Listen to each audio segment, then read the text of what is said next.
देख पिला माने आमे आज पढ़िबा कौन पढ़िबा विज्ञान। देख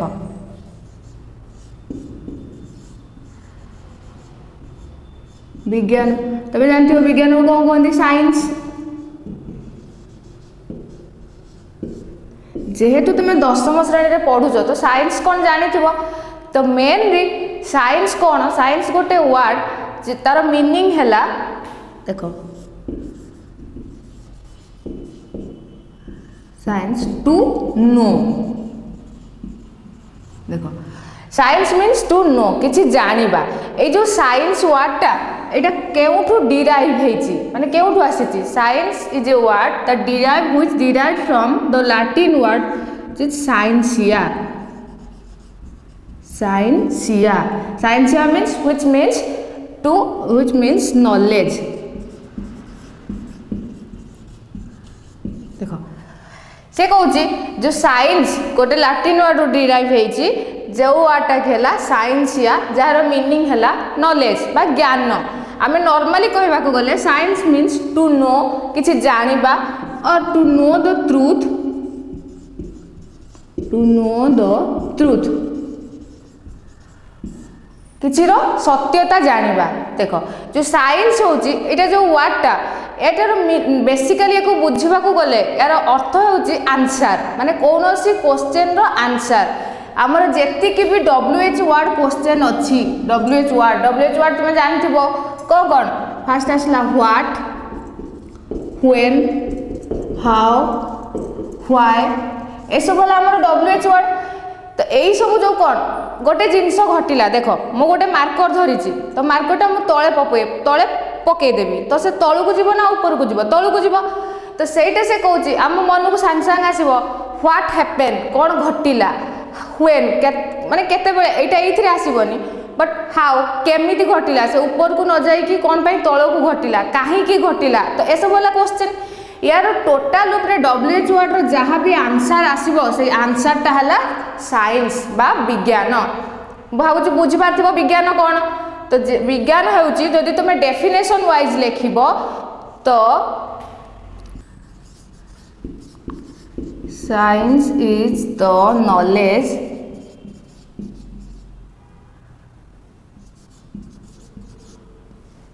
साइंस होउची तो नॉलेज जो नॉलेजटा कि आम केउठु पाइबा थ्रो ऑब्जर्वेशन। देख कौटु पाइबा observation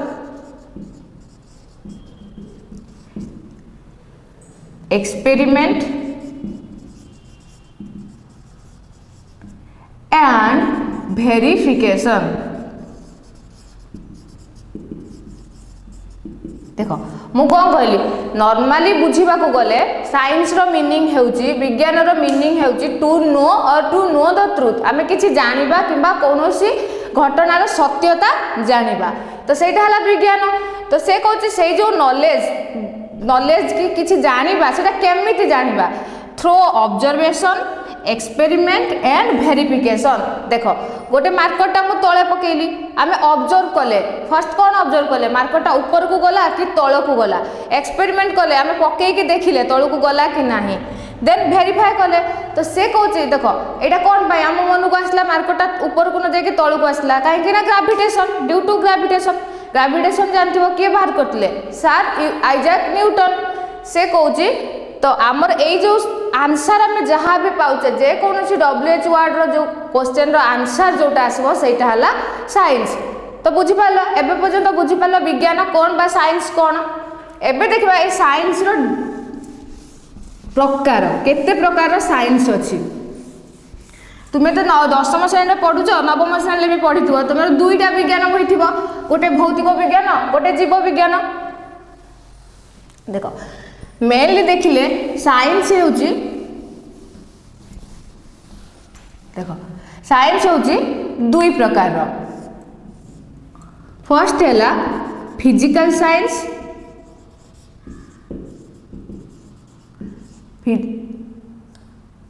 physical science then second one is life science. Life science physical science कोटा आमर जोटा पढ़ुचे भौतिक विज्ञान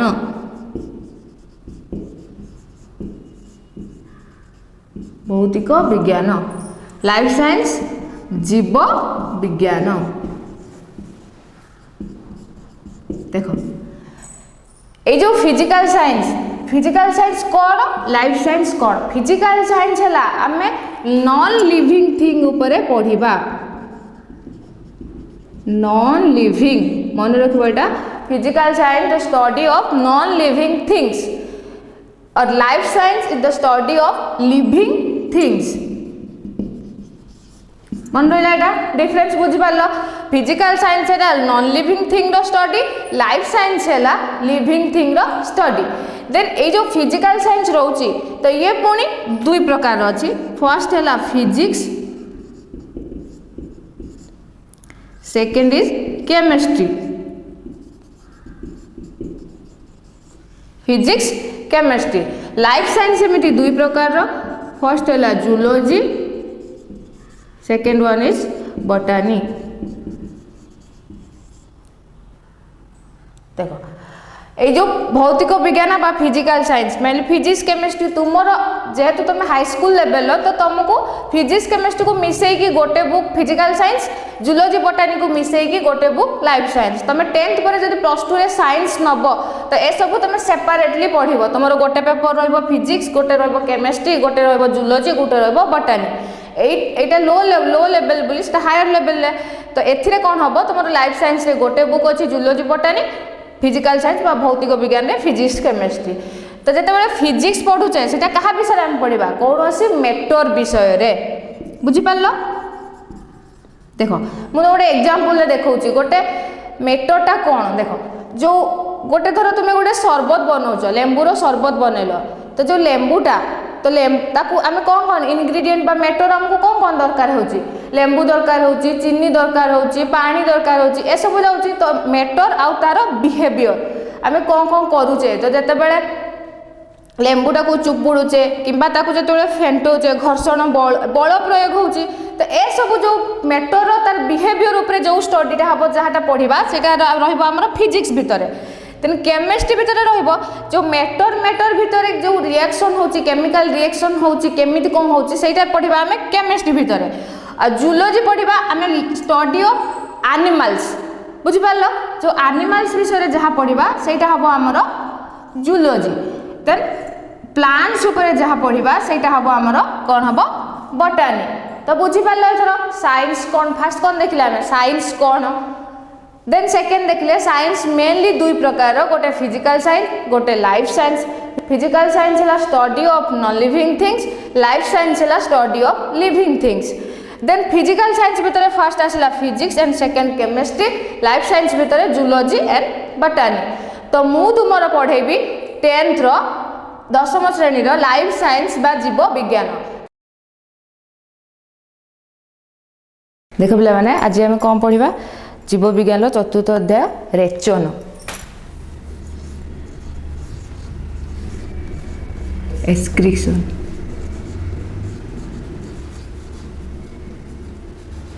देख मु रेचन को कहवा आगु फास्ट तुमको किसी डेली लाइफ रेचन को बुझा गले फास्ट तुम डेली लाइफ गोटे एग्जांपल देके बुझाऊे। तुम मैंने जेहेतु विज्ञान पढ़ुच तो बहुत प्रोजेक्ट करूथबो साइंस एग्जीबिशन रे बहुत प्रोजेक्ट करूथबो। देख तुम जो प्रोजेक्ट करूच जन धर गोटे प्रोजेक्ट पाई गोटे कार्डबोर्ड नेला। देख यहाँ गोटे एतिक बड़ कार्डबोर्ड नेला किंतु प्रोजेक्ट रे जो से कार्डबोर्डटा को यूज करुच्ची तो से कौन पूरा यूज करुच्ची कि तो ता भर धर ताको कार्डबोर्ड रे गोटे घर बनइबार थिबो से घर बनैकी ता प्रोजेक्टटा घर उपरे गोटे प्रोजेक्ट थिबो तो से कार्डबोर्डटा को एमती नेला स्क्वायर शेप रे किंतु ता से घर बनौची तो एमती बनइबो। तो देख से एटा को से केमती बनैला ताको एको कट करिवो एमती पीस काटिबो तापरे एमती काटिबो ताको एमती काटिके ही से घर बनइबो।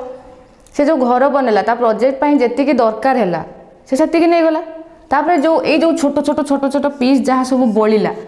तो से गुड़ा को कौन करे तो से ऑब्वियसली डस्टबिन से पकई दबो ताको फोपाड़ दबो। तो जेमिति तार ए जिंस गुड़ा एतिकी जिंस ताको दरकार थिला से यूज कला आ किंतु एटा ताको दरकार नथला से ताको फोपाड़ देला। तो ता पई एगुड़ा कौन गोटे वर्ज्य वस्तु माने ताको किछि यूज दरकार नै तो एटा ताको वर्ज्य वस्तु हैला ता पई। तो सेमिति आम शरीर रे भी किसी अच्छी जो भी आमर सबू जिनस जहाँ आम खाऊे जो आम एति भात खाइले से आम सबू किसी कौन शक्ति दौर कि ता भर जी शक्ति दरकार से आमर नौ आउ जहाँ रोचे से भी वर्ज्यवस्तु आकार बाहर जाऊँगी यही जो जमी यही लाइफ रे प्रोजेक्ट तार जहाँ बड़ा से डस्टबिन में पकाऊँ तो आम शरीर में सेमती जो वर्ज्यवस्तुटा बाहर जोटा आम बाहर को निष्कासित होची वर्ज्यवस्तुटा तो सही प्रक्रियाटा को आम रेचन बोली कहूचे जो आम ब्रीफली पढ़ा तो देख तुम आम फास्ट चैप्टर में पढ़ी पोषण पोषण में मुझे तुमको कही जैव रासायनिक प्रक्रिया पढ़ी जैव रासायनिक प्रक्रिया भितर ही आमर गोटे रेचन बोली थिला ता भीतर शोषण थिला रेचन थिला जनन थिला परिपाक प्रक्रिया थिला ता भीतर रेचन जेते थिला मु तुमको शॉर्ट रे कोन कहितली वर्ज्यवस्तु निष्कासन प्रक्रिया को ही रेचन बोली कहा जाए तो आज सेटा आमे भलो से पूरा ब्रीफली देखिबा देख से कौन कही शरीर विभिन्न कोश रे जैव रासायनिक प्रक्रिया अहरह चली थाए जोटा आम फास्ट चैप्टर रे आम पढ़ी तो पोषण प्रक्रिया अहरह चली थाए जहाँ ही आम शरीर आम चली पारुचे बुली पारुचे यही सब प्रक्रिया होउची बुली ही आम करि पारुचे तो यही समस्त क्रिया आमको आवश्यक उपयुक्त खाद्य और एंजाइम दरकार तो मुझे तुमको कही पोषण रे भी खाद्य ही आम जो शक्तिटा कौटू पाचे खाद्य खाइबा द्वारा ही शक्ति पाचे खाद्य जो खाऊचे ता जारण होउची आम जटिल खाद्य खाऊचे जटिल खाद्यटा आम चोबेबा द्वारा सरल होउची सरल हैला परे जो शक्ति मिलूची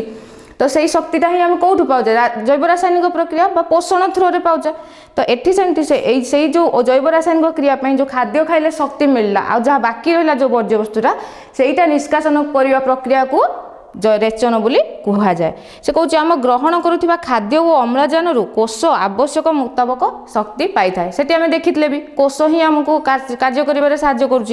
तो सी जी तार आवश्यक से ही आमको जोगाऊँ खाद्य और पोषण संपर्क में प्रथम अध्याय पढ़ी शरीर में होता विभिन्न चयापचय प्रक्रिया जात होता वर्ज्यवस्तु शरीर पर अदरकारी और हानिकारक देख मु पोषण में तुमको चयापचय विषय बुझे चयापचय चयापचय कौन कही गोटे है चय आ गोटे है अपचय चय और अपचयर समाहार ही होता चयापचय अपचयटा आमर कौन थिला जोटा आमर ध्वंस होउतला अपचयटा को आमे गोटे ध्वंसात्मक प्रक्रिया बोली कहितले ना ध्वंसात्मक बोली कहितले चयटा को कौन कहितले गठनात्मक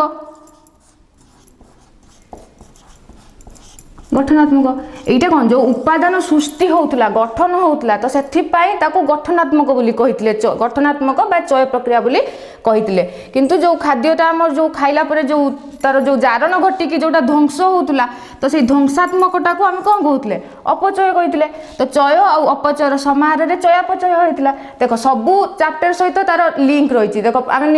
जो पोषण में जोटा पढ़ी चयापचयटा से आम देख रेचन भी आम यूज करुचे तो साइंस सबू विषय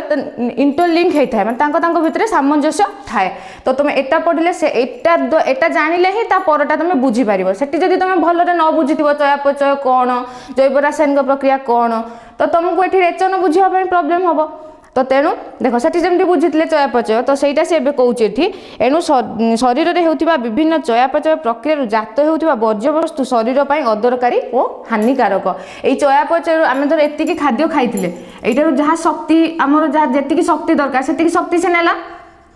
जारण है कि से शक्ति आम ने से शक्तिटा कि आम कार्य कर साहाय्य कला आ बाकी जो वर्ज्यवस्तु रहा बाकी जो वर्ज्यवस्तु रहा एटा आम पाई कौन एटा आम पाई हानिकारक एटा आम पाई दरकार नहीं ना तो एटा आम पाई कौन हानिकारक है तो ये जो हानिकारक है अदरकारी है एणु शरीर में थिबा विशेष व्यवस्था यही वर्ज्यवस्तु गुड़ को निष्कासित कर शरीर भितर परिवेश को प्रदूषण मुक्त रखे जमी आम आमर अलिया आवर्जना को लेकिन जदि उचित ये न करवा तो आम परिवेश प्रदूषण हो तो आम शरीरटा को भी सी गोटे परिवेश आकार में बुझे परिवेश आकार नहीं जदि आम शरीरटा गोटे परिवेश हुए तो यही जो वर्ज्यवस्तुटा यहाँ आम हानिकारक एक आम केमी बाहर कर तार प्रोसेस अच्छी जमी आम रहा ता भितर रहा जो प्रोसेसटा कि रहा आमर रेचन ता थ्रो रे ही आम ये वर्ज्यवस्तु को बाहर को निष्कासन कर जहाँफल आम शरीर रूपक परिवेशटा प्रदूषण मुक्त रहिबो फल कोशरे होउथिबा विभिन्न जैव रासायनिक कार्यकलापर संतुलन बजाय रहे और शरीर सुस्थ रहे। यही जदि वर्ज्यवस्तु आम ठीक उपाय ही न हम तो आम शरीर असुस्थ रही। तो जदि ठीक उपाय है निष्कासन है तो आम शरीर आम सुस्थ रही पार। आम आम भितर जहाँ भी कार्यकलाप हो तार संतुलन ठीक रहिबो। तो यही जो प्रक्रिया को ही आम रेचन बोली कहि परिबा। देखो मु तुमको नोट हिसाब रे लिखि दउची। देखो जदि डेफिनेशन पड़िबो जे रेचन काहाकू कुहा जाए तो तुम एत आकार लिखबनी ना ताको गोटे पॉइंट हिसाब से लिखो सेटा मु लिखुची। देखो रेचन जेउ प्रक्रिया रे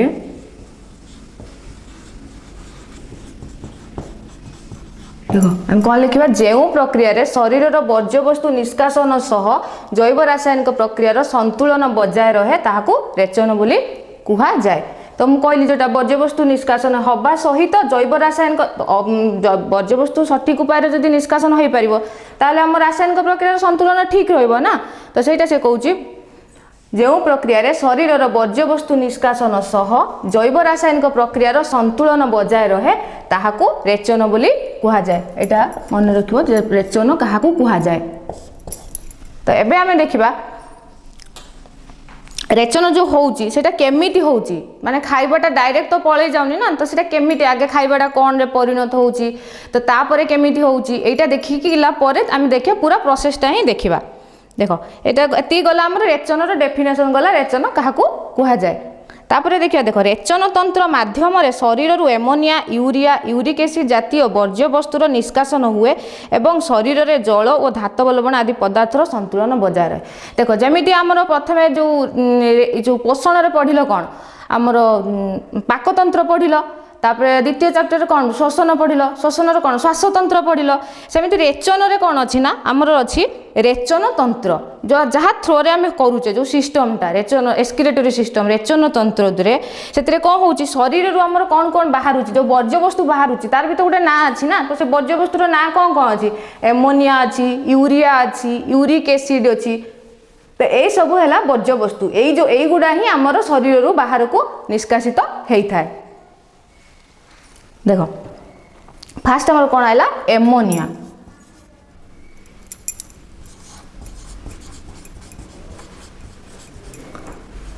एमोनिया यूरिया यूरिक एसिड एतिकी है आमर शरीर वर्ज्य वस्तु। देखो ये यही जातीय वर्ज्य वस्तु निष्कासन हुए और शरीर में जल और धातव लवणर संतुलन बजाय रहे। तो यहाँ मन रखिबो शरीर वर्ज्य वस्तु किए किए तो एमोनिया यूरिया यूरिक एसिड एमती एमसीक्यू रे आसे जे शरीर वर्ज्य वस्तु यही तीन टा देइथिबो तुमको एक्स्ट्रा आउ गोटे देइथिबो तो ता भीतर देइथिबो या भीतर शरीर वर्ज्य वस्तु कोटा नुहे। तो ये तो मन रखिबो ना ये तीन टा जो मन रखिथिबो सेटा आराम से करि परिबो एमोनिया यूरिया यूरिक एसिड। तो ये मन रख लो एवं जाए ये पढ़ल तुम कौन कौन मन रख लो फास्ट रेचन डेफिनेशन मन रख लो देन आमर शरीर वर्ज्य वस्तु किए किए मन रख लो। तो ये मन रख से जो वर्ज्य वस्तुटा केमी क्या थ्रो रे निष्कासन हो तो मुझे पॉइंटा लिखि दौर आमर शरीर रे रेचन तंत्र माध्यम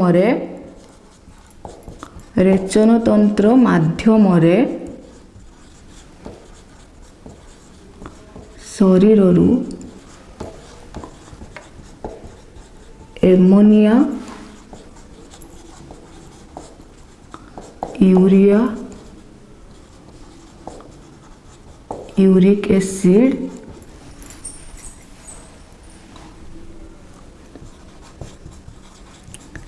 जातीय वर्ज्य वस्तु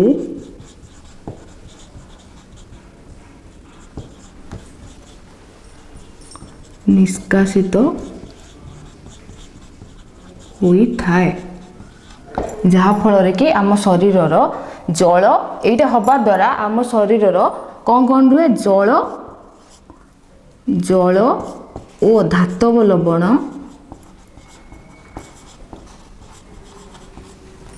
संतुलन अवस्था रे रही थाए।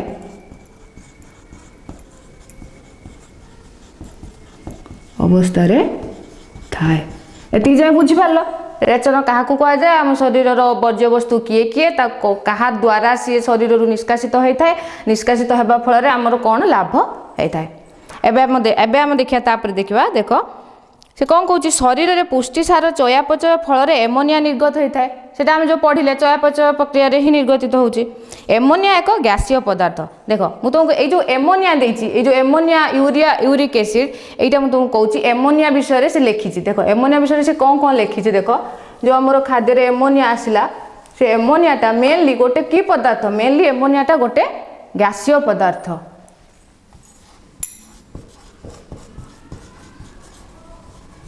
एमोनिया यहाँ मन रखिब एमोनिया है गोटे गैसीय पदार्थ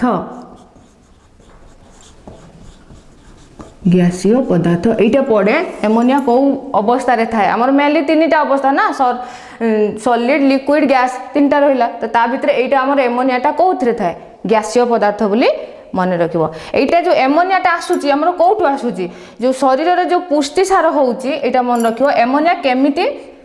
फॉर्मेशन होता है शरीर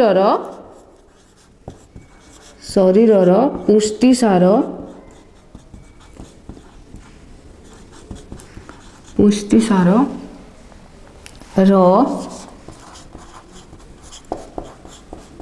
चयापचय रे एमोनिया सृष्टि होता है।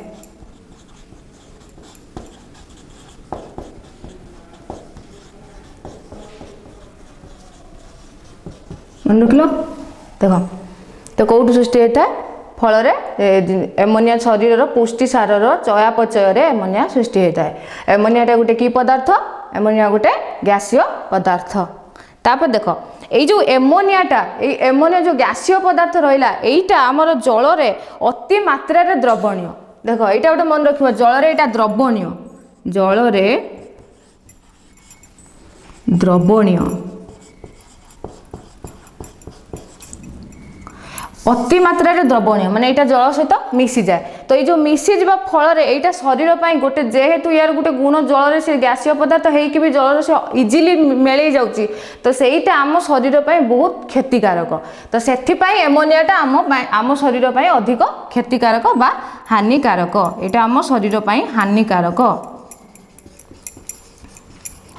तो जेहेतु यहाँ हानिकारक तो आम आम शरीर में रखा कि रखानी तो ताकू वर्ज्यवस्तु आकार में बाहर को निष्कासन करदे। देख एति जाए बुझीपार एवं आम देखा आम जो आमर कौन मेनली आमर जो रोचे कौन प्राणी रोचे गोटे उद्भिद रोचे तो आम देखा आगे प्राणीर केमी रेचन हो देखा तापर उद्भिद केमी रेचन हो देखा तो प्राणी समस्ते तो सामान नुह ना तो आम हाथ थ्रोरे खाऊे किसी प्राणी अच्छा हाथ में खाऊना डायरेक्ट से खाऊँ तो सेमिति तो कहार रेचन प्रक्रिया भी समस्त अलग अलग प्रकार होता है। जल जो मैंने रोचे से अलग प्रकार होता है स्थल जो मैंने रोचे से अलग प्रकार होता है जो मैंने उभयचर जल भी रहीपर स्थल रहीपर से भी अलग प्रकार होता है। तो ये प्रथम देखा प्राणी रे केमिति रेचन होउची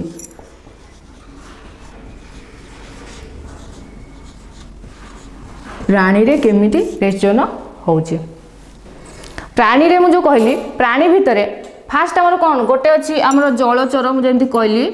जलचर स्थलचर ये तो तुम छोट बेलू जानी जलचर स्थल जी जल में बास करे से जलचर जी स्थल में बास करे से स्थलचर जी उभयचर जी जल में भी रही पार्थुव जी स्थल में भी रही पार्थुव सी है उभयचर तुम तो ये छोट बेलू जानी तो फास्ट देख आम फास्ट क्या विषय देखा फास्ट आम देखा जलचर सी केमिति तार रेचन प्रक्रिया संपूर्ण करुच्ची।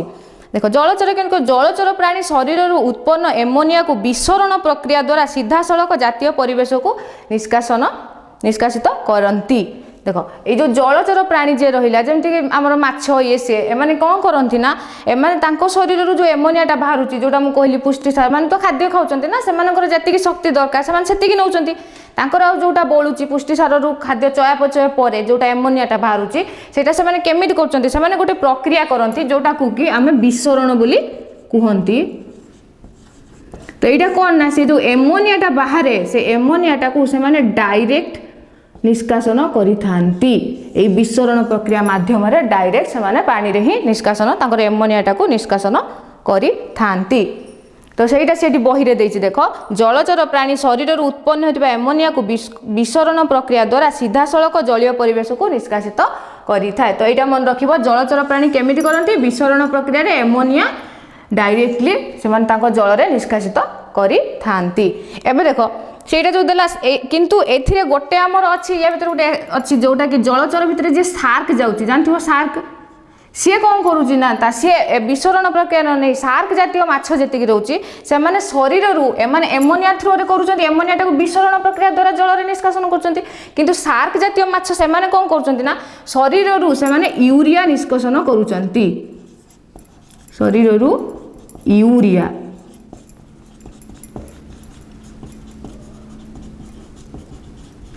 करिथांती। मु तुमको वर्ज्यवस्तु कही कौन कौन एमोनिया यूरिया यूरिक एसिड क्या शरीर में केमिति आसे तो ये माने मेनली जलचर माने एमोनिया विसरण प्रक्रिया करती किंतु शार्क जातीय माछ जो माने अछंती से माने शरीर यूरिया निष्कासन करिथांती। तो एबे जलचर बुझी पारलो। एबे हम देखिए स्थलचर स्थलचर कौन सेम कि सेम नुहे जमीक जलचर देख जमी शोषण में तुम देखुच से गाली साहाଯ୍य कर आम कौन आम लंग साहाଯ୍य करुचे तो सेमती रेचन भी अलग अलग अच्छी से विसरण द्वारा कर देखा स्थलचर केमी कर जलचर बुझीपार। एवं स्थलचर देख स्थलचर भितर आमर पुणी रोचे ना जे मेरुदंडी प्राणी रोच जो मान मेरुदंड अच्छे स्थलचर भितर आमर गोटे जाऊँ देख मेरुदंडी प्राणी आउ गोटे आमर रोचंती जो पतंग से माने देख एमाने गोटे प्रकार करती एमाने गोटे प्रकार करती। तो मुझे तुमको देख कहूँ मेरुदंडी केमिति करती आउ पतंग और सरीसृप से माने केमिति करती।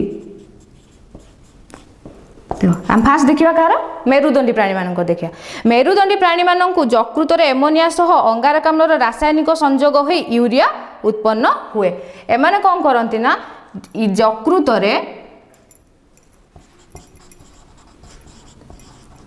एमाने कौन करती यकृत एमोनिया सह अंगारकाम्ल रासायनिक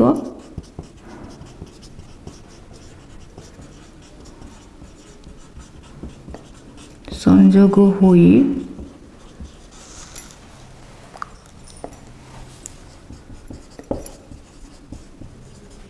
यूरिया उत्पन्न हुए। देख ये कौन कहला एमाने कौन करती यकृत एमोनिया सह अंगारकाम्ल रासायनिक संयोग हो यूरिया उत्पन्न करे। तो यहाँ मन रख मेरुदंडी प्राणी माने केमिति करती एमोनिया एमोनिया तुम जानथि एमोनिया फॉर्मूला कौन NH3 प्लस आमर अंगारकाम्ल कौन CO2। तो यही दुटा जो रासायनिक प्रक्रिया हम तुम रासायनिक समीकरण पढ़ी तो हम से कौन हो NH2CO NH2 यहीटा है आम यूरिया संकेत मन रख यहाँ यूरिया संकेत कौन यहाँ है आमर यूरिया। तो यहीटा से कहूँ तार जो एमोनियाटा अंगारकाम्ल सहित मिसिकी रासायनिक संयोग करिकी यूरिया उत्पन्न हुए। ये जो यूरियाटा जो उत्पन्न है यूरियाटा पुणी केमिति बाहर को केमिति निष्कासित हम देख जमीती तुम देखी से कौन देखी आमर जो एमोनियाटा गोटे गैसीय पदार्थ थिला गैसीय पदार्थ थिला जोटा कि जल भी द्रवणीय थिला। तो एठी भी आम जो यूरिया देखा यूरियाटा आग देख एमोनियाटा अंगारकाम्ल सहित होइकी यूरिया देला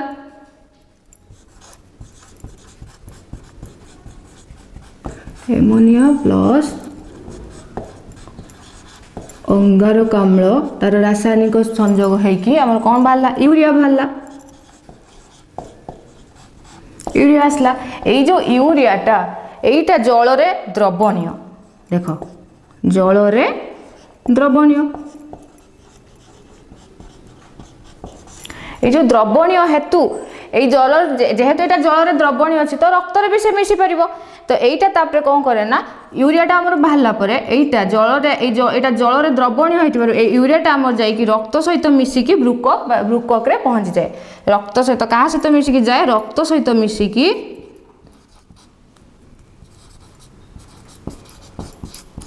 रक्त सह मिसिकी बृक्कक रे पहुँचे। देख लो कौन है से आगे से एमोनियाटा अंगारकाम्ल सहित रासायनिक संयोग कला, रासायनिक संयोग होगी यूरिया है। यूरियाटा जेहेतु जल में द्रवणीय तो से रक्त में मिसिला, रक्त सहित मिसिकी कौटी गला आमर बृक्कक को गला। से बृक्कक को गला परे कौन है ए बृक्कक को गला परे से एटा रक्त सहित मिसिकी बृक्कक को गला, किंतु बृक्कक रे पहुँचला परे से रक्त रु अलग हो जाए। देख जो से बृक्कक रे पहुँची जीव या सहित मिसिकी से जीव, किंतु बृक्कक पहुँचला परे से अलग हो जीव। अलग होगी कौन हुए ना जल में जेहेतु द्रवीभूत होता है तो आमर मूत्र सह शरीर रू बाहरी जाए। केमिति बाहर को केमिति बाहरला देख रक्त सहित मिसिला कि जो बृक्कक रे पहुँची जीव, बृक्कक रे पहुँचला परे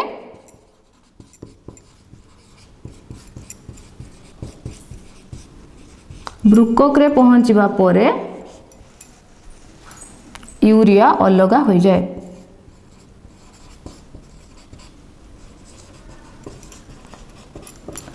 अलग हुए, अलग है पर कौन हम से मूत्र सहित मिसी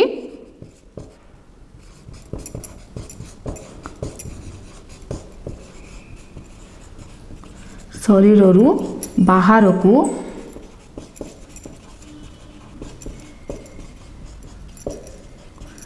निष्कासित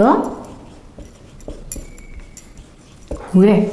देख लो मन रख लो कि देख एबे तुम एबे बुझी पार तो मेरुदंडी प्राणी मानकर कौन होची तो एमोनिया अंगारकाम्ल सहित रासायनिक संयोग होची देकी हेकी कौन होची हमर यूरिया सृष्टि होची। यूरियाटा जे दल द्रवणीय तो सी कौन है रक्त सहित मिसिकी बृक्कक रे पहुँचला, बृक्कक रे पहुँचला परे से पुणी कौन हम ना रक्त यूरिया पुणी अलग अलग हो जाए। से पुणी अलग है पर जल द्रवणीय हेतु से मूत्र सहित मिसी जाए, मिसिकी बाहर को निष्कासित हो जाए। बुझिपार तो मुझे तुमको स्थलचर भितर दुईटा कही ना गोटे मेरुदंडी प्राणी जाऊला आ गोटे आम जो सरीसृप प्राणी जोटा रोचंती पतंग सरीसृप से गोटे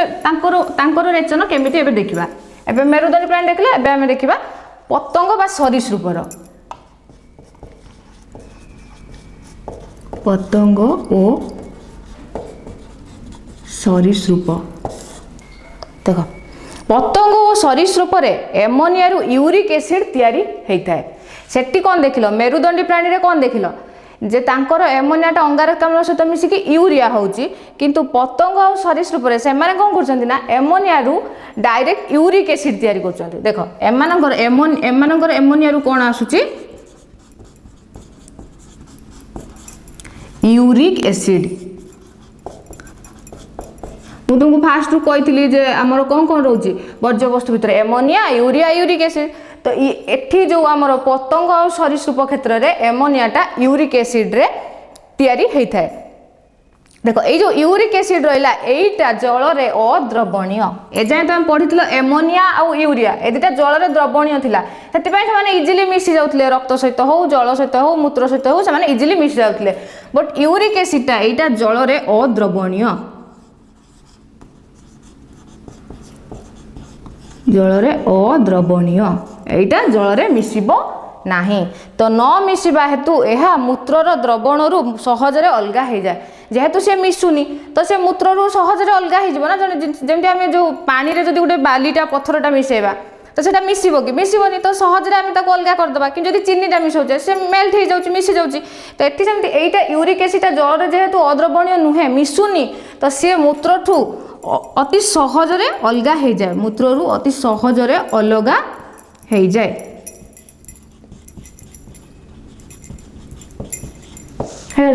तो से अलग है पुणी कौन हम से तो पुणी बाहर को वर्ज्य वस्तु जेहेतु से बाहर को निष्कासन हम से पुणी केमिति हम देख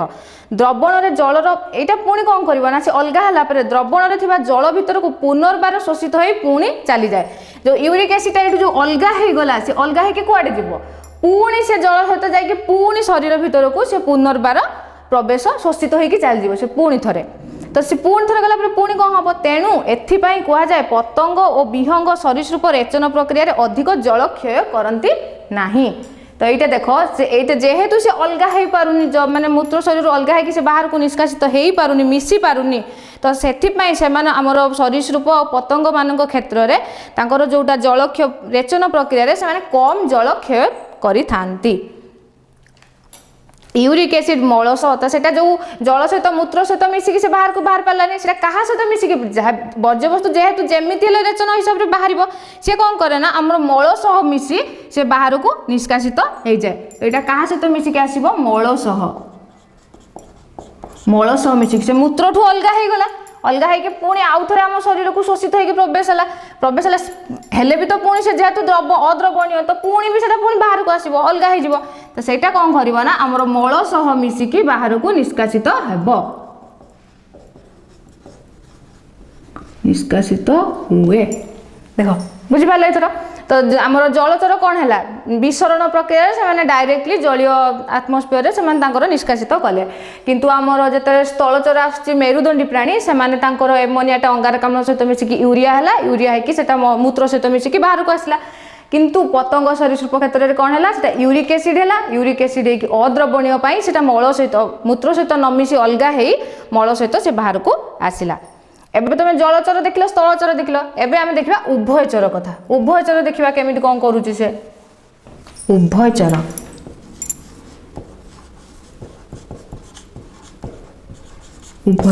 उभयचर केमती कर देख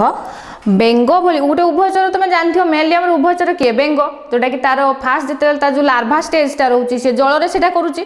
तार जो छोट स्टेजटा जो लार्भा स्टेजटा से जल कला तो से जलचर भितर गला तो जल जेहेतु रही पार्टी से जलचर तापर बड़ है लार्भाटा से बड़ हो बेंग अवस्था कर बेंगटा मेनली कौट रोचे स्थल में रोचे किंतु बेंगटा आम स्थल भी रही पार जल भी रही पार तो से बेंगटा को आम उभयचर कहले सांगे सागे मन को कौन आसे जे बेंग तो बेंग यही बेंग केमी रेचन कर देखा ये बेंग कौन करे ना बेंग भली उभयचर मेनली बेंग भली जी भी उभयचर अच्छा से कौन करती यूरिया त्याग करती एमाने डायरेक्टली यूरिया त्याग करती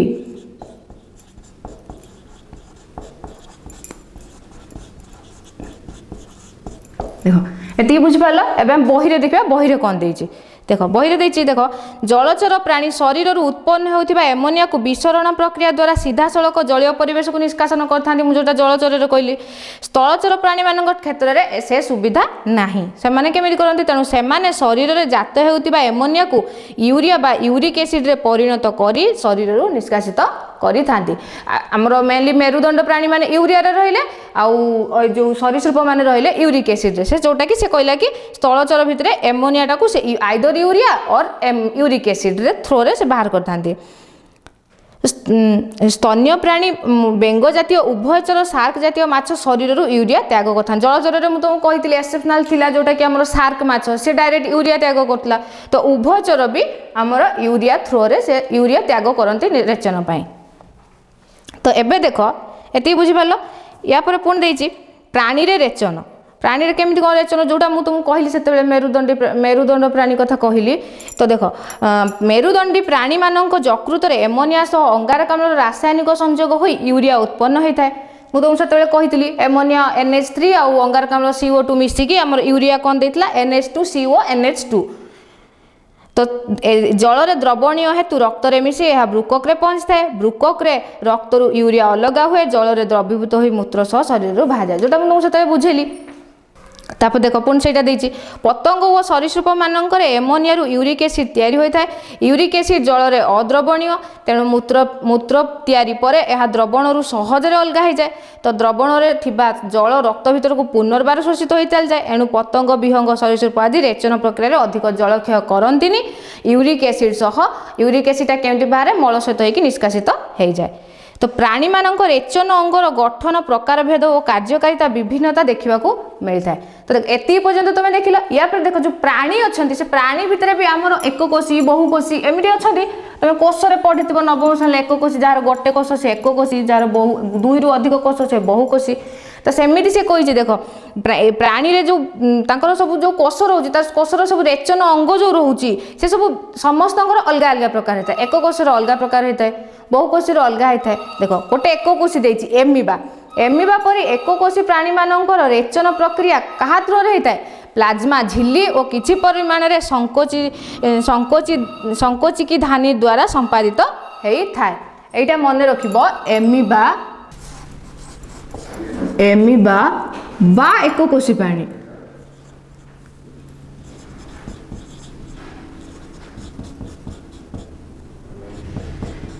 एकोकोशी प्राणी से कहा थ्रू कहते आमर रेचन क्या थ्रू कहते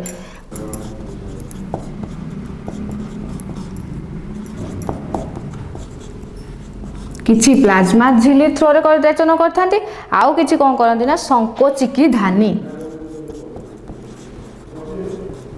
संकोचिकी धानी मन रखिब आमर एककोशी प्राणी एटा मन रखो एककोशी प्राणी केमिति रेचन ताको रेचन अंगटा कोन कहा थ्रो रेचन करंती प्लाज्मा झिल्ली आउ किछि किछि संकोचिकी धानी थ्रो रे रेचन प्रक्रिया संपादित करिथांती देखो एबे से एटा हला कोन आमर एमिबा बा एककोशी प्राणी एबे देखो से कहिछि कोन ना स्पंज आ हाइड्रा परि निम्न वर्गर प्राणी मानकर निर्दिष्ट रेचन अंग नाही एटा एककोशी रे एमिति रहला किंतु स्पंज आ हाइड्रा जो रहुची स्पंज और हाइड्रा स्पंज आ हाइड्रार किछि रेचन अंग यार जेमति रेचन अंग रहुची किंतु स्पंज आ हाइड्रा रे किछि रेचन अंग तार न थाए तार निर्दिष्ट रेचन अंग न थाए तो से रेचन अंग न थाए तो चेप्टा कृमि मानक ठारे शिखाकोश रेचन अंग भावे कार्य करता है ये देख लो कौन स्पंज एमिबा एककोशी प्राणी मानकर प्लाज्मा झिल्ली बा संकोचिनी धारी थ्रो रे होता है रेचन आ स्पंज हाइड्रा रे किछि रेचन अंग न थाए एबे हम जो चेप्टा कृमि रहउछि तार केमति होता है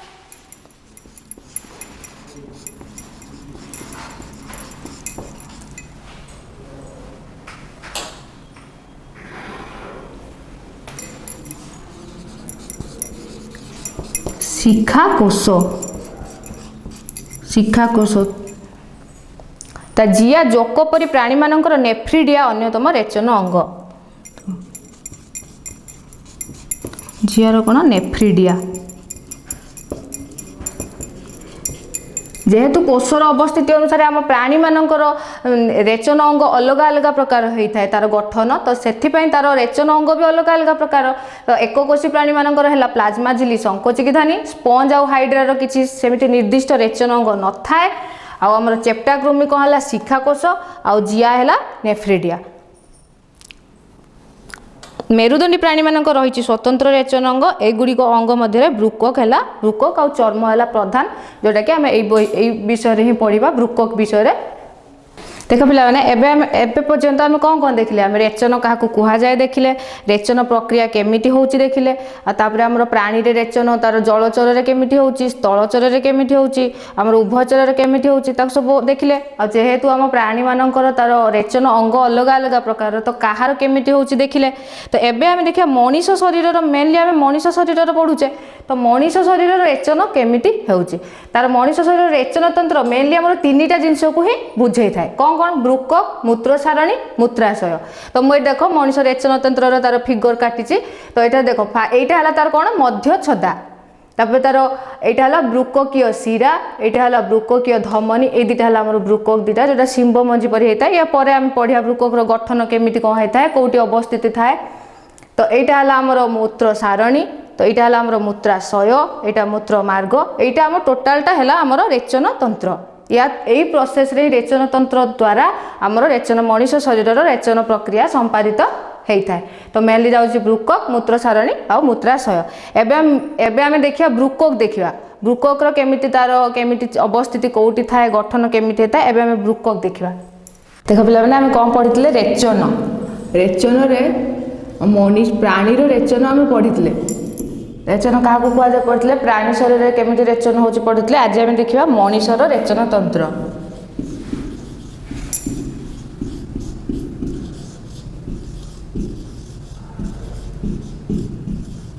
यहाँ मुझे तुमको प्रीवियस क्लास रे तुमको चित्र करके देखी मनीषर रेचन तंत्र क्या नहीं गठित मेनली तार आमर रोची ब्रुकक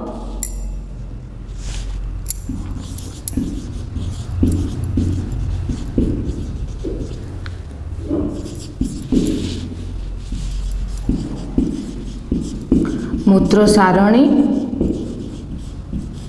और 3 रे मूत्राशय तो मुझे तुमको चित्र कर देखी ब्रुकक कौटा मूत्र सारणी कौटा आमर मूत्राशय कौटा तो आज आम मेनली मनुष्यर रेचन तंत्र कहले आम मेनली बुझी था बृकक को। तो आम यही विषय बृकक गठन बृकक कार्य बृकक विषय ही डिटेल्स रे पढ़िबा।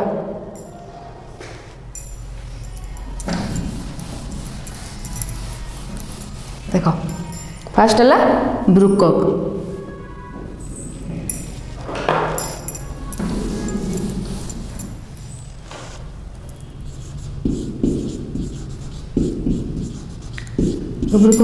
बृकक आम कौन देखिया फास्ट देखिया बृकक अवस्थिति माने आम शरीर में बृककटा कौटी अच्छी।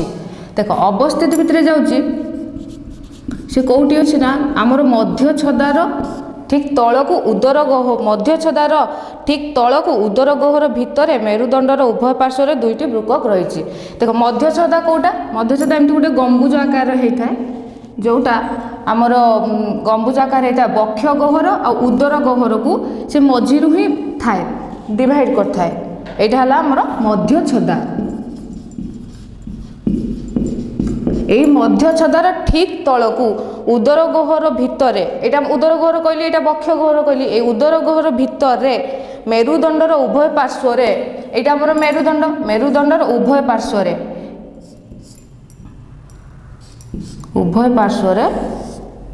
आमर बृकक अवस्थिति। तो बृकक कौन थाए मध्य छदार ठीक तलकू उदर गह्वर भितर मेरुदंडर उभय पार्श्व दुईटी बृकक रही। देख एवं कहूँ बृकक आकृति शिंब मंजी पर तुम शिंब देखि शिंब मंजीटा केमती होता है एमती ही होता है। तो बृकक आकृतिटा केमती ठीक शिंब मंजी पर होती तो से तार आकृति है शिंब मंजी पर। एवं से कौन सुस्थ वयप्राप्त व्यक्तिर बृकक लंब प्राय 10 ରୁ 12 सेंटीमीटर प्रस्थ प्राय 5 ରୁ 7 सेंटीमीटर मोटेई प्राय 3 सेंटीमीटर। देख यार लंब कौटा यहाँ है गोटे बृककटा तो यार लंब है यहाँ है आमर केते सेंटीमीटर 10 ରୁ 12 सेंटीमीटर। तार प्रस्थ यहाँ है तार प्रस्थ केते सेंटीमीटर 5 ରୁ 7 सेंटीमीटर। तापरे तार मोटेई कौटा तार यहाँ तार मोटेई ए मोटेईटा केते सेंटीमीटर 3 सेंटीमीटर। तो ये बुझिपाल बृकक आमर कौटी अवस्थित तार आकृति केमिति आउ तार गठन केमिति तार। तो ये मुझे कौन लिखी अवस्थित कौन लिखी अवस्थित लिखी से मध्य छदार देख ये अवस्थित मध्य छदार ठीक तलकू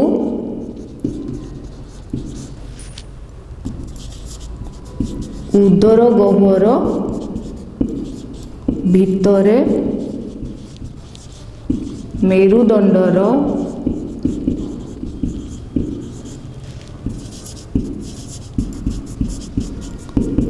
उभय पार्श्व दुईटी बृकक अवस्थित। तो बुझिपाल अवस्थित बुझिपाल तार आकृति कौन कही मुझे शिंब मंजी परी तो आकृति शिंब मंजी परी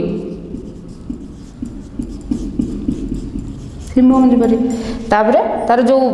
तार गठनटा केमिति होता है तो यहाँ तार मन रख लंब होची 10 ରୁ 12 सेंटीमीटर यहाँ जोटा मुझे देखली 10 ରୁ 12 सेंटीमीटर तार प्रस्थ 5 ରୁ 7 सेंटीमीटर आ लंब मोटेई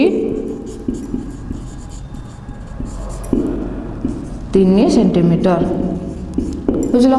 एबे आम कौन देखा से बृकक तार जो यहीटा सीना आम खाली तार लंब प्रस्थ मोटेई देखले एबे तार जो भितर कौन कौन अच्छी तो यहाँ आम केमिति देखा तो गोटे बृकक को मेनली जदि आम फाड़ करदे तो भितरटा देखिपर। तो मुझे तुमको देखा चित्र करी तार अनुच्छेदिक छेदन अनुदर्घिक छेदन माने बृकक को काटिदेले एमती मझिरु फाड़ करदेले ता भितर कौन अच्छी यहाँ मु बृकक देख यहाँ बृकक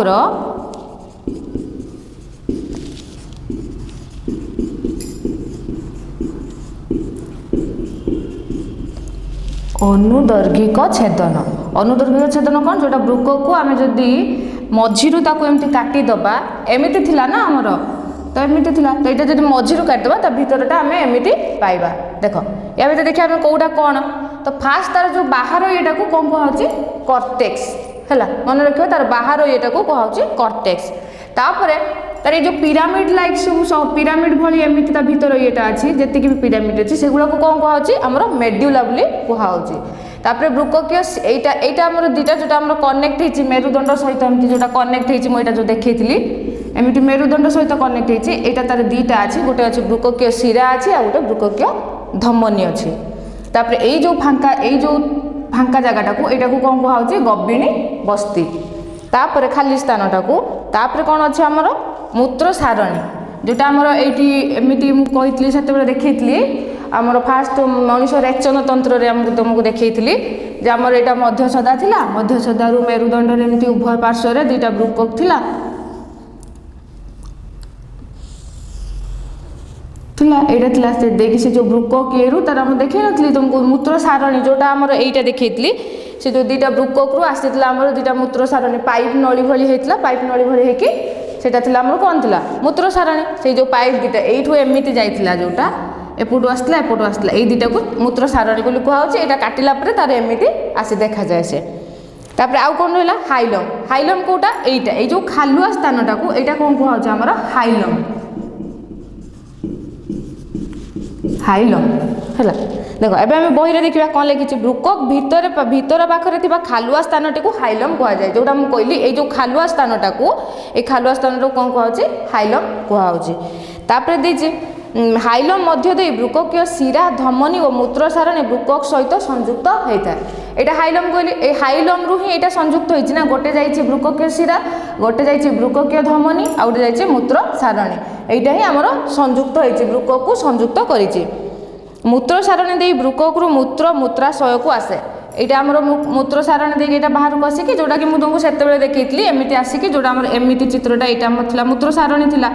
तो ये मूत्र सारणी थी यहाँ आमर मूत्र सारणी यहाँ मूत्राशय तो ये आसूला ब्रुकोक मूत्र सारणी देखिए मूत्राशय को आसूला तो ये बुझीपारे एवं आम कौन देखा यहाँ ब्रुकोक चित्र बुझीपार ब्रुकोक कौ पार्टा कौन कौटा कॉर्टेक्स कौटा ब्रुकोकियो शिरा कौटा हाइलम बुझीपार एवं आम कौन देखा ब्रुकोक गठन देखा देख आम कौन देखिले ब्रुकोक देखिले अनुदर्भिक छेदन करके तार सब पार्ट देखिले कौटा कौन एवं आम देखा ब्रुकोक गठन देख ब्रुकोक गठन तो ब्रुकोक गठन रे आमर कौन कौन अच्छी देख ब्रुकोक गठन भितर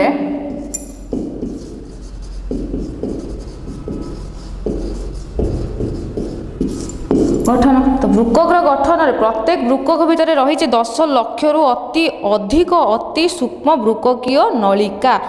जोड़ा को आमर इंग्लिश रे कहुच्छे रेनाल ट्यूबुल्स बा मूत्रजनिक नलिका बा नेफ्रॉन बोली कह जाए देख जो ब्रुकोक मुझे देखी जो सब एमती नली आकार सब होता तो से गुड़ा को कौन कहुच्छे आमर नलिका जो अच्छी केते अच्छी नेफ्रॉन बोली कहुच्छे तो केते अच्छी 10 लाख रु अधिक अच्छी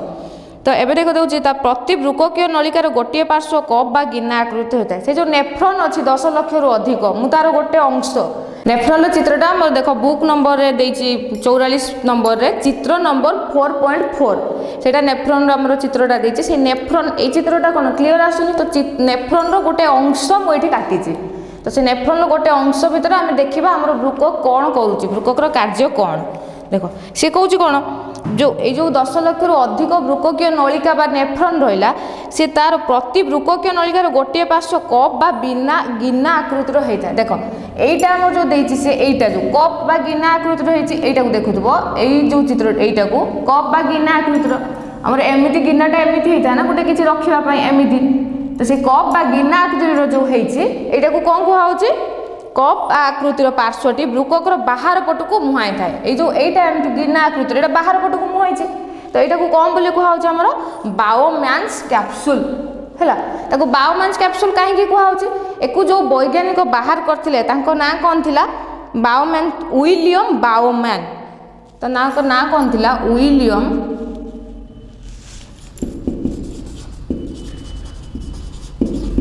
विलियम बायोमैन तांको ना अनुसार 1816 रु 1819 तांकर 1816 ରୁ 1892 तांको ना विलियम बाउमैन को जोगु एटा को बाउमैन्स कैप्सूल कहै छै तांको ना अनुसार एको नामित करा है छै बाउमैन्स कैप्सूल बोली तो हम जानि पालो जोटा कप बा गिना आकृति रही थाए सेटा को बाउमैन्स कैप्सूल बोली कहै छै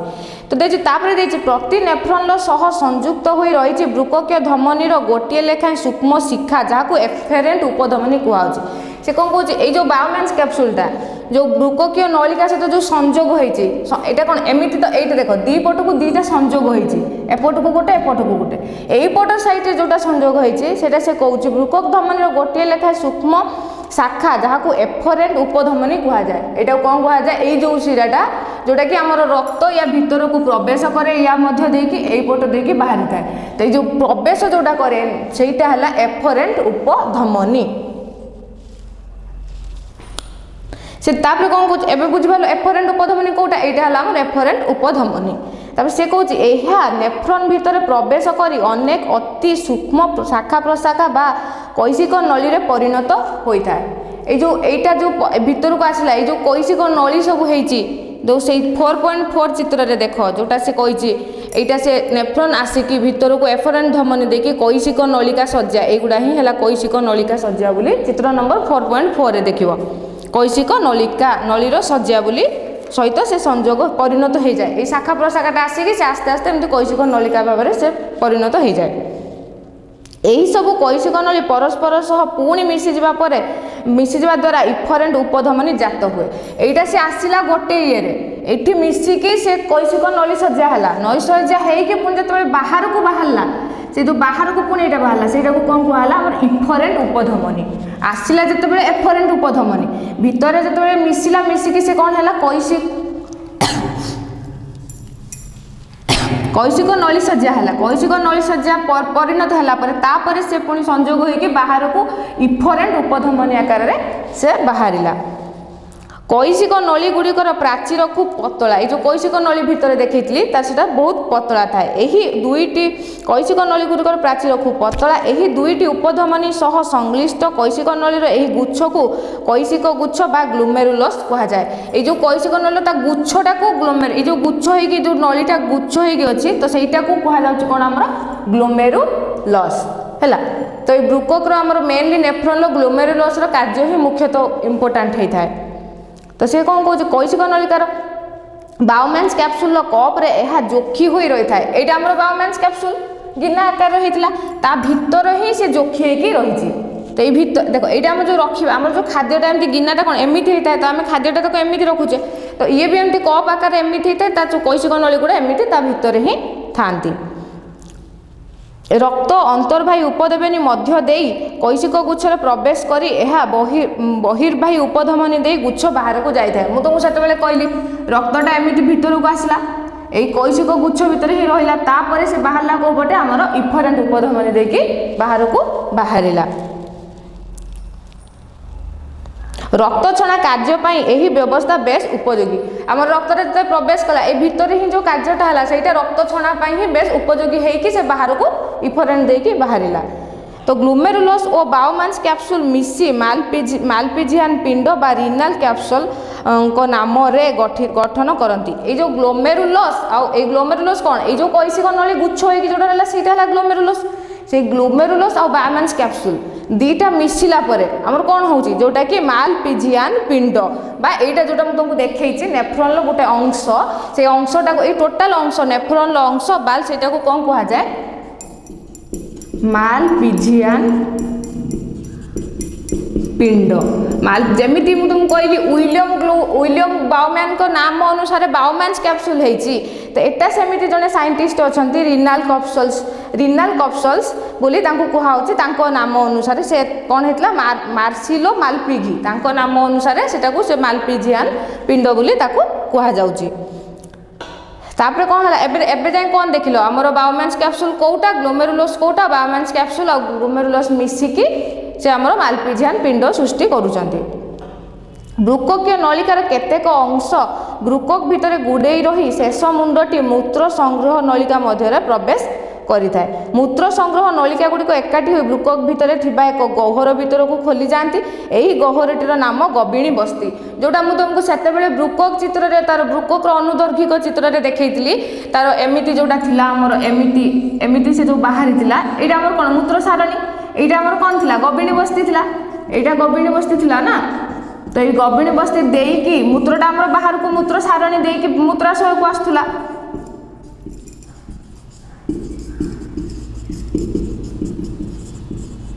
ସେଇଟା ସେ କହୁଛି। ତ ଗବିଣୀ ବସ୍ତି ଦେଇକି ଏଇ ଗହ୍ୱରଟିର ନାମ ମୂତ୍ର ସଂଗ୍ରହ ନଳିକା ଗୁଡ଼ିକ ଏକାଠି ହେଇ ଆମର ଗବିଣୀ ବୃକକ୍ ଭିତରେ ଥିବା ଏକ ଗହ୍ୱର ଭିତରକୁ ଖୋଲିଥାନ୍ତି। এই ଗହ୍ୱରଟିର ନାମ ଗବିଣୀ ବସ୍ତି। ପ୍ରତ୍ୟେକ ବୃକକ୍ରୁ ଗୋଟିଏ ଲେଖାଏଁ ମୂତ୍ର ସାରଣୀ ବାହାରି ତଳ ପେଟରେ ମୂତ୍ରାଶୟ ଭିତରେ ପ୍ରବେଶ କରିଥାଏ। ମୁଁ ତୁମକୁ ରେଚନତନ୍ତ୍ରରେ ଦେଖେଇଥିଲି, ଏମିତି ହେଇଥିଲା ଆମର, ଏମିତି ମେରୁଦଣ୍ଡ ଥିଲା, ତାପରେ ଆମର ବୃକକ୍ ଏମିତି ଥିଲା,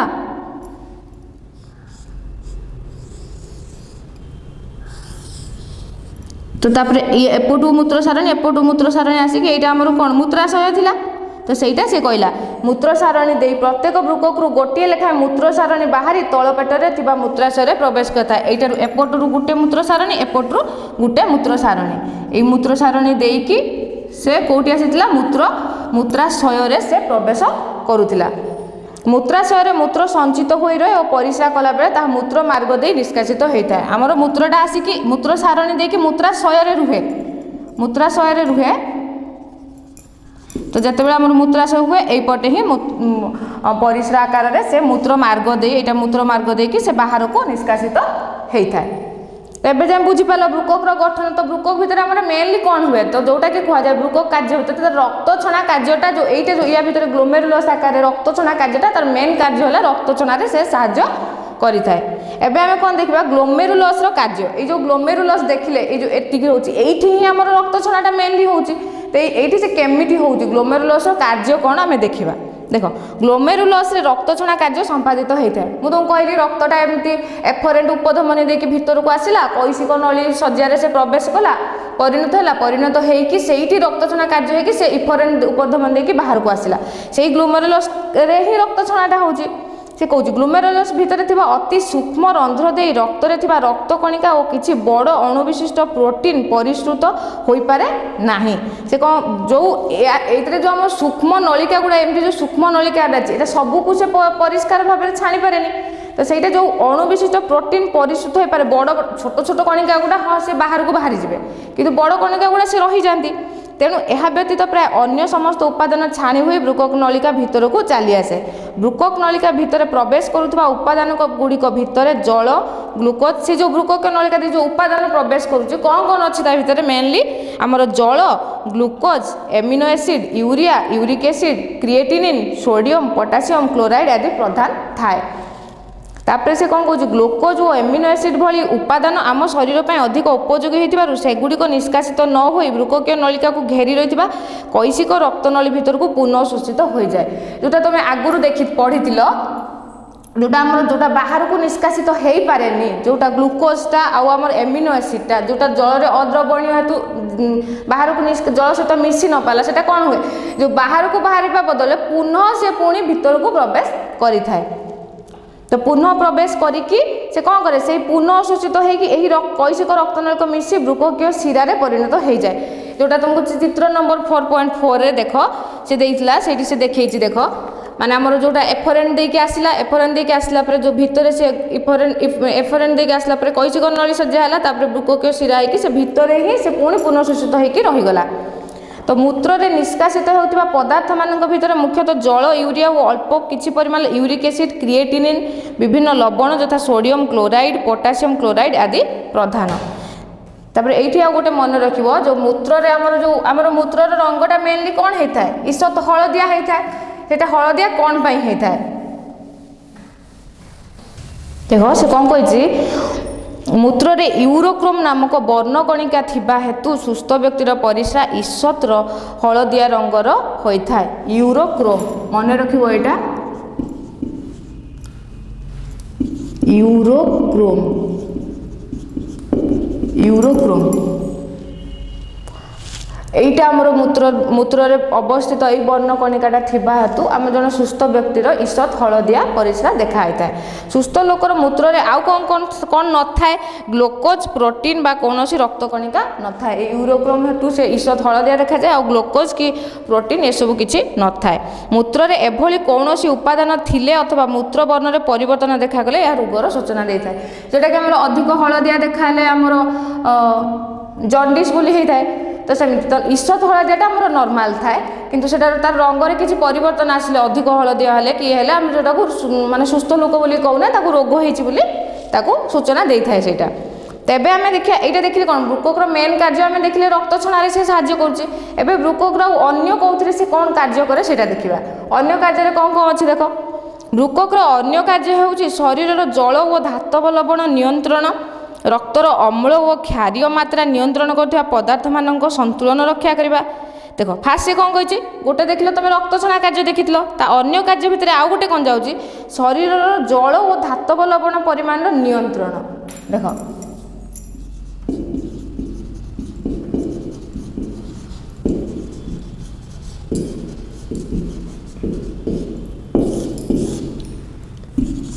ফার্স্ট রহিলা তার জল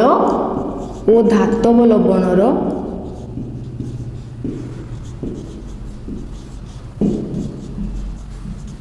নিয়ন্ত্রণ হল মনে রাখবা জল ও ধাতব লবণ নিয়ন্ত্রণরে বি বৃকক সাহায্য করে থাকে আউ কোন দিয়েছি রক্তর অম্ল ও ক্ষারীয় মাত্রা নিয়ন্ত্রণ পাই যে পদার্থর সନ୍ତुलनটাকে বি বৃকক করে থাকে দেখ রক্তর অম্ল ও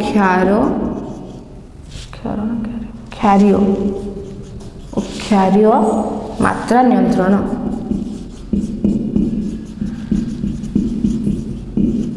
হ্যাঁ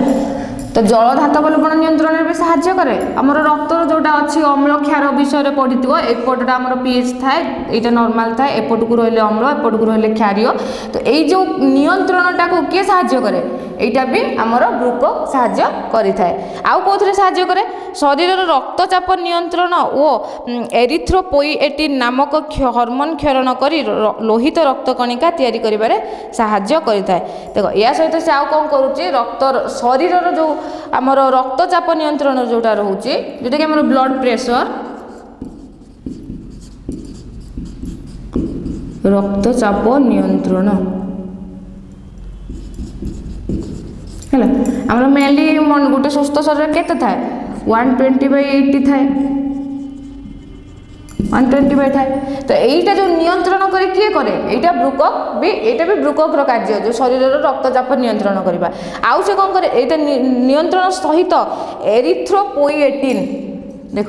এইটা মনে রাখব এরিথ্রোপোয়েটিন এইটা কম করুচি এই এরিথ্রোপ্রোটিন রহিকি আমার যেটা আছে গোটে শ্বেত রক্ত কণিকা আর গোটে লোহিত রক্ত কণিকা সেই লোহিত এই হরমোন ক্ষরণ করিকি সে কম করুচি না লোহিত রক্ত কণিকা তৈরি করুচি লোহিত রক্ত কণিকা আমি রক্ত বিষয়ে পড়িলে সেটা তারপরে পড়িবা লোহিত রক্ত কণিকা হল এই লোহিত রক্ত কণিকা এটা শর্ট কোশ্চেন আসে লোহিত রক্ত কণিকার কেউ হরমোন হচ্ছে এরিথ্রোপোয়েটিন হল তো এবে বুঝল তো বৃককর আউ এইথে সাহায্য করছে ইয়া ছড়া এতিকি তো জানল ইয়া ছড়া আউ কম করুছে তা ছড়া পরিশ্রবণ পুনঃশোষণ ও ক্ষরণ এবং নিষ্কাশন এই চারটি প্রক্রিয়া মধ্যে বৃকক শরীরের অন্ত পরিবেশ সନ୍ତुलन রয়েছে মেনলি তার চারিটা প্রক্রিয়া আছে দেখ কম কম ফার্স্ট এতিকি জানলা পরে মেনলি তার চারটা কম কম রয়েছে দেখ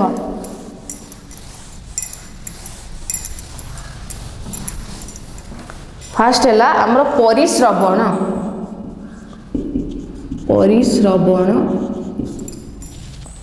पुनःशोषण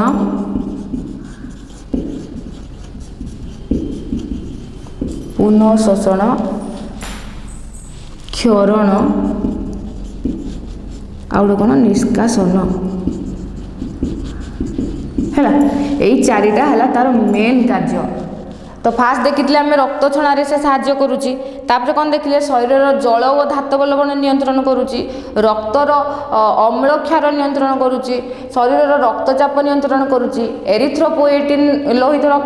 हर्मोन साहाय्य प्रोटीन साहाय्य से कौन करुच्ची आमर लोहित रक्त कणिका करुच्ची ता छड़ा यही चारोटी माध्यम से गोटे शरीर अंत परिवेश माने भीतर परिवेशटा संतुलन रखा करिबारे यही चारिटा प्रक्रिया साहाय्य करुच्ची कौन कौन परिश्रवण पुनः शोषण क्षरण निष्कासन जोटा तुम या परे अपर क्लास रे पढ़िबो भल से बट एठी केवल देछि से एई चारिटा मन रखिबो कौन कौन चारिटा प्रक्रिया पुनः परिश्रवण पुनः शोषण क्षरण आउ निष्कासन एबे देखलो एबे शरीर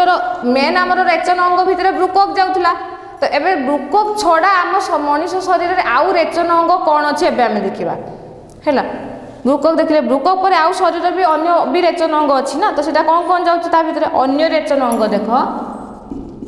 आमर मेन जाउछ सेतिरे चर्म कौन जाउछ चर्म शरीर रो वर्ज्य वस्तु किछि परिमाण रे झाल आकार दे चर्म दे निष्कासित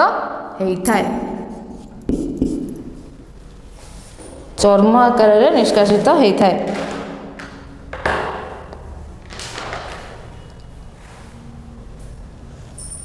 शरीर वर्ज्य वस्तु झाल आकार दे चर्म रे जो निष्कासित होउची तो जेहेतु ता द्वारा किछि निष्कासित होउची हमर तो तेणु सेटा को भी हमर गोटे रेचन अंग बोली आमे कहि परिबा ना तो आउ कौन होउची चर्म रे थिबा स्वेद ग्रंथि झाल तयारी करे तो चर्म रे हमर कोन थाए स्वेद ग्रंथि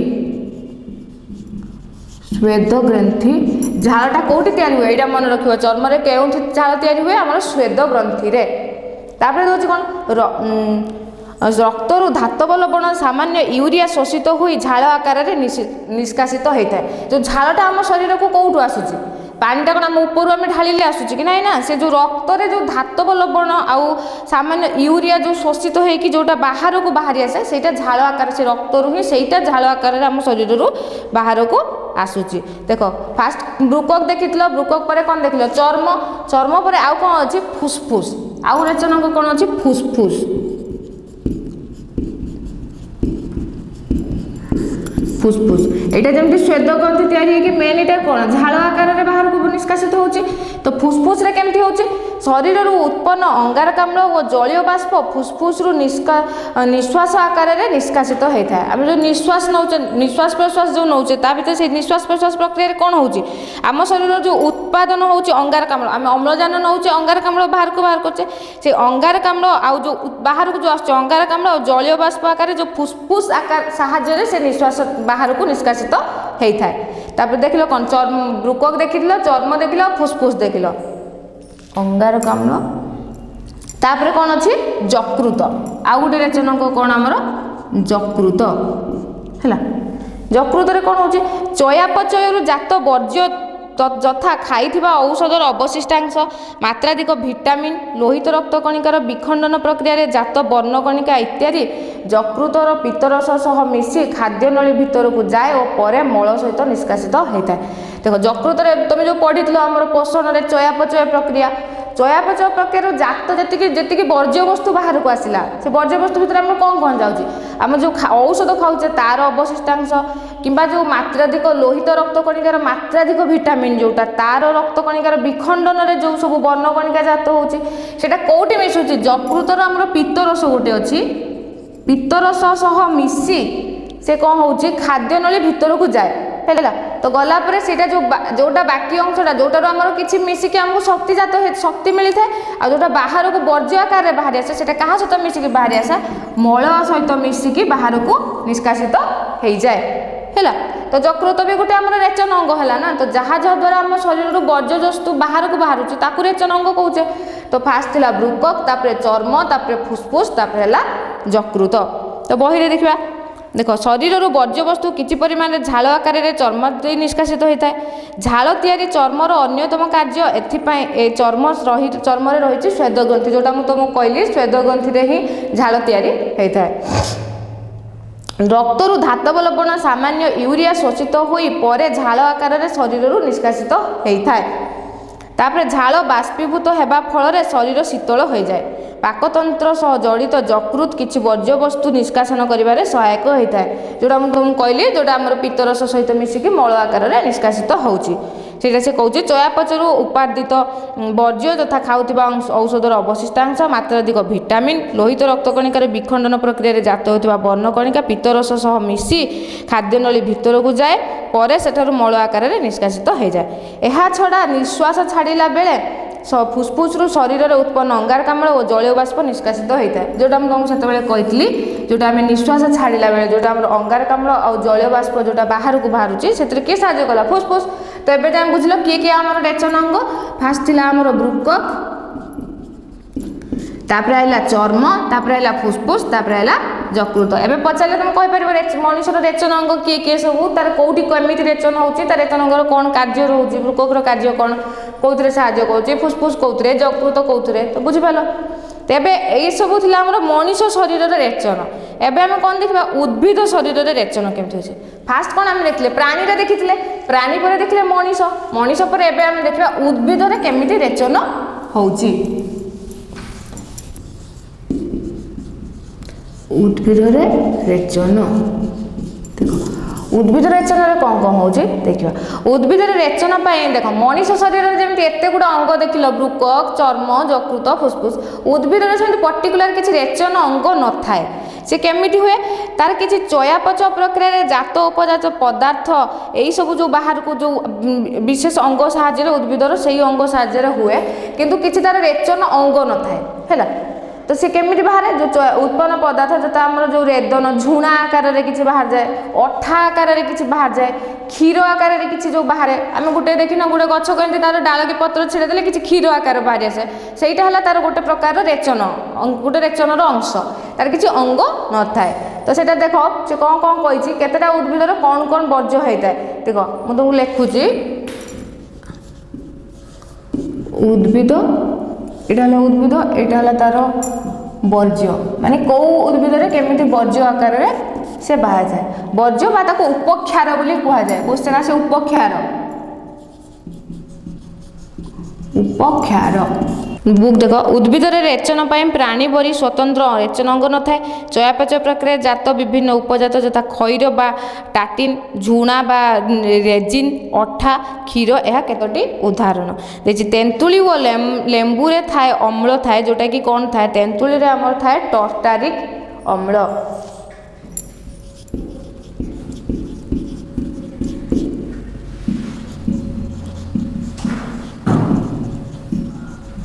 टार्टारिक अम्ल थाए।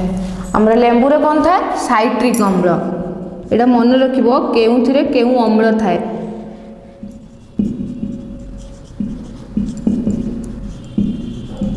साइट्रिक अम्ल। तापरे आम जो सिनकोना से जोटा कि आमर क्विनाइन बाहर,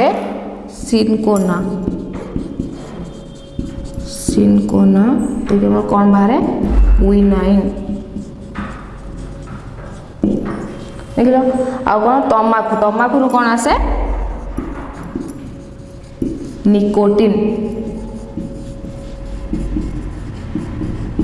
एटा मन रखिबो कौ उद्भिदरु कौन वर्ज्य बा उपाख्यार शॉर्ट क्वेश्चन आसे, कौ शून्य स्थान पूरण करबे आसे, देन कौ येरु कौ माने कौ उद्भिदरु कौ उपख्यार बाहरी थाए। तो मन रखिला तेंतुळीरु कौन आसे? टार्टारिक अम्ल, लेंबुरु साइट्रिक अम्ल, सिनकोनारु क्विनाइन, तमाकुरु निकोटिन। से कहूँ सिंकोना गछरे थिबा क्विनाइन और तमाकू पत्रे थिबा निकोटिन परि उपक्षार मध्य किछि उत्पाद एगुड़िक आम उपकार आसे। आ किछि किछि आम उपकार आसे, जमती कि क्विनाइन आम मेडिसिन तैयारी होउछि तो किछि उपकार भी आसुछि। एही आउ किछि किछि आम अपकार आसे। सबु जिनसर किछि उपकार थाए किछि अपकार थाए, तो यार भी किछि उपकार अछि। एई जो अदरकारी पदार्थ गुड़िक जो उद्भिदर क्षति हो न था, सुतरां स्वतंत्र रेचन अंग रहिबार आवश्यकता नाही। एई जो भी वर्ज्य जहाँ भी रहुछि तार किछि माने तार उद्भिदर किछि क्षति कर न था, तो तेणु तार किछि बाहर को से बाहरिया पय किछि पर्टिकुलर अंग नाही, से जहाँ आकार रे भी बाहरी पारथाय। तो एतिके मन रखला परे मु उद्भिदर रेचन ताकू कहूची। देख केमिति रेचन तार सिस्टमेटिकली कहूची रेचन केमिति हेइथाय। तार मेनली हमर गोटे स्टोमाटा थाए, से स्टोमाटा साहाय्य रे ही से रेचन करिथाय। केमिति करिथाय देखो, फास्ट देख उद्भिदर स्टोमाटा श्वासक्रिया सह रेचन अंग भली कार्य करथाय। कोन? स्टोमाटा। मन रखिए यहाँ स्टोमाटा यहाँ मेनली श्वासक्रिया साहाय्य करता है कौन साहाय्य करता है श्वासक्रिया श्वासक्रिया सह मध्य एटा गोटे रेचन श्वासक्रिया और रेचन अंगरे साहाय्य करिथाय रेचन अंग भाव में साहाय्य करता है। तापर कौन अच्छी उद्भिदर बड़का अंश उच्छेदन प्रक्रिया रे बाहरी जाए देख तार जो बड़का अंश ये मन रखिए एगुड़ा उद्भिदर बड़का अंश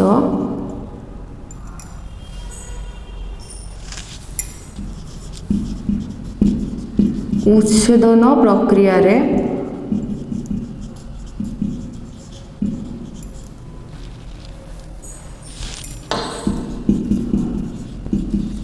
बाहरी था है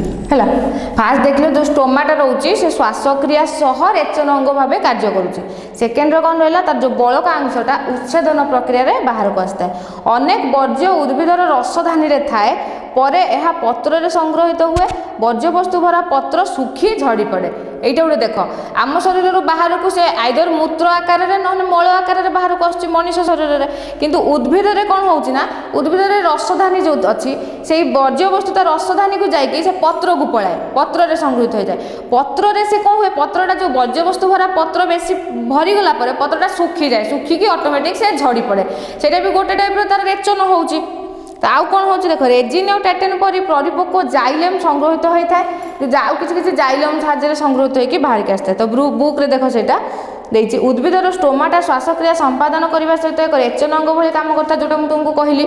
तापर कौन देखिए उद्भिद माने वर्ज्यवस्तु मुक्त रहा विभिन्न उपाय अवलंबन करती उद्भिद शरीर में बड़का पानी उच्छेदन प्रक्रिया बाहर को बाहर जाए ये जो बड़का उद्भिदर बड़का अंशटा जोटा मुझे तुमको कहली यहाँ बड़का पानीटा उच्छेदन प्रक्रिया बाहर को बाहर थाए आउ कौन देखिए देख उद्भिद वर्ज्यवस्तु गुड़िक कोष मध्यस्थ रसदानी संग्रहित होता है कहली रसदानी रुहे रसदानी वर्ज्यवस्तु कौटी जाए पत्र को जाए रसदानी को गला रसदानी पत्र को जीव पत्र रे संग्रहित होला पत्रटा कौन हम सुखिकी झड़ी पड़ो सुखिकी झड़ी पड़े वर्ज्यवस्तु गुरा पत्रटा सुखिकी तले झड़ी पड़ो तो ये बुझिपाल तो आम फास्ट आम कौन देखिले प्राणी शरीर में केमती रेचन होची जोटा कि आम देखी जलस्तर केमती होची स्थलचर केमती होची उभयचर केमती होची तापर आम देखिले मनीषर रेचन तंत्र केमती रोचे मेन रोचे ब्रुकक ब्रुककर गठन देखिले ब्रुककर कार्य देखिले तापर कौन देखिले उद्भिदर रेचन देखिले स्टोमाटा सहित से करुच्ची आउ तार किसी बड़का पानी अंश जोटा से उच्छेदन प्रक्रिया बाहर रसदानी किसी झड़ी पड़ी तो एतिकी आमर रेचन